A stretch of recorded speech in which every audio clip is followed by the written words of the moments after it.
Samantalang makikita sa kauna-unahang Experiential Museum ang kasaysayan mula batas militar hanggang 1986 EDSA People Power Revolution. Ito ang balita ni Rosalie Cos.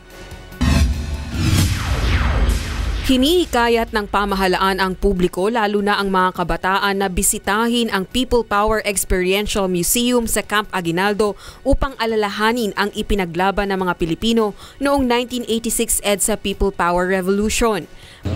Kapag hindi natin natutunan yung ating nakaraan, malamang ay mauwi muli tayo doon sa mga kamalian at kasawi ang dinanas.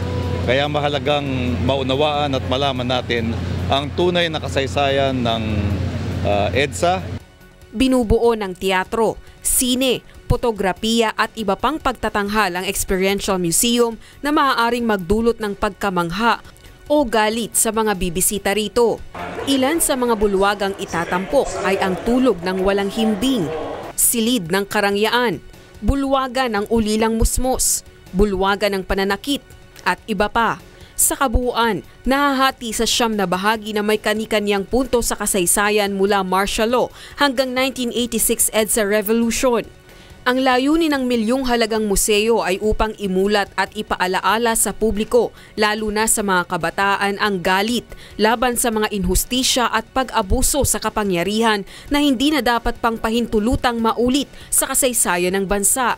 Open ang Experiential Museum simula bukas, araw ng Huwebes hanggang Biyernes, alas 8 ng umaga hanggang alas 11 ng gabi. Walang bayad ang pagpasok sa museo at dahil nasa loob ng Campo Aguinaldo o General Headquarters ng Armed Forces of the Philippines, magpapatupad ng mas mahigpit na seguridad ang military police. Pinapaalala rin ang pagdadala ng identification card sa pagpasok sa kampo at kung maaari ay gumamit ng transparent na bag o lalagyan ng gamit.